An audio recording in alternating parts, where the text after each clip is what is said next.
HSC ने PMT के लिए वेरियस पोस्ट के लिए कैंडिडेट की शॉर्ट लिस्ट जारी कर दी। इसमें कुछ ऐसी पोस्ट थी जिसमें रिजर्व कैटेगरी के लिए कोई भी सीट नहीं थी, जैसे फॉरेस्टर में ईडब्ल्यूएस और बीसीबी की सीट नहीं थी। तो नमस्कार दोस्तों, मैं रोहताश कुमार, आज इसी बारे में बात करेंगे।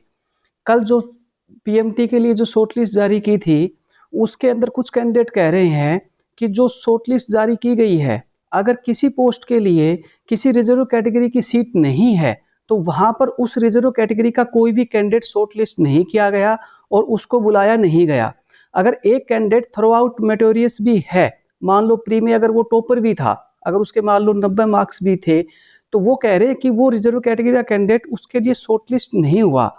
एग्जाम्पल के तौर पे हम फॉरेस्टर ले रहे हैं जिसमें ईडब्ल्यूएस और बीसीबी की सीट नहीं थी, तो फिर वो कैंडिडेट कह रहे हैं कि ये तो आर्टिकल 14 और 16 पार्ट 1 का जो है वो डायरेक्ट वायलेशन है।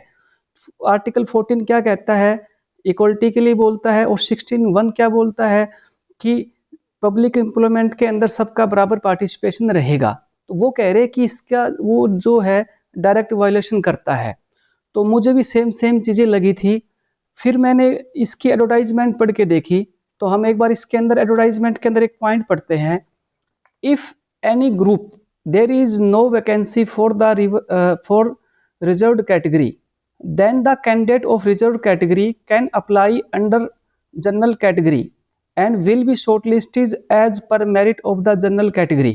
मतलब इसकी जो एडवर्टाइजमेंट आई थी फॉरेस्टर की, उसके अंदर ये कह रहे हैं कि अगर किसी रिजर्व कैटेगरी की सीट नहीं है, then the candidate of reserve category can apply under general category. तो उस रिजर्व कैटेगरी के कैंडिडेट को जनरल कैटेगरी के अंदर अप्लाई करना चाहिए, कर सकता है, और उसको हम शॉर्ट लिस्ट करेंगे जनरल कैटेगरी के अंदर।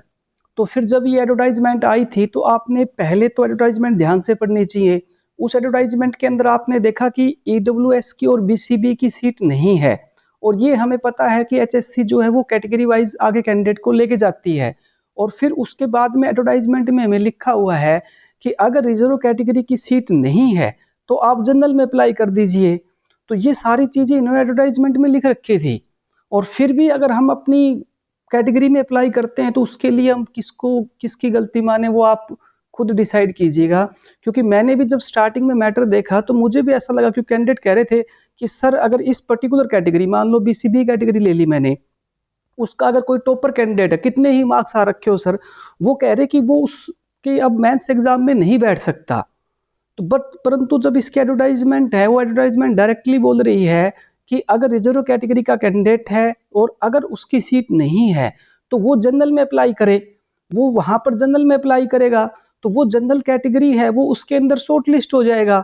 और ऐसा भी नहीं है कि सबकी कोई कंबाइन अप्लाई किया हो आपने, जब फॉरेस्टर की वैकेंसी आई तो आपने उसके लिए अप्लाई किया था। अगर कोई बिना एडवर्टाइजमेंट पढ़े और डायरेक्टली अगर अपनी कैटेगरी ईडब्ल्यूएस और बीसीबी शॉर्ट लिस्ट भर रहा है उसके अंदर, तो वो आप देख लीजिए किसकी गलती है। कमेंट में आप बता सकते हो कि इसमें किसकी गलती है। और अगर आपको वीडियो पसंद आई हो तो चैनल को सब्सक्राइब कीजिएगा। धन्यवाद।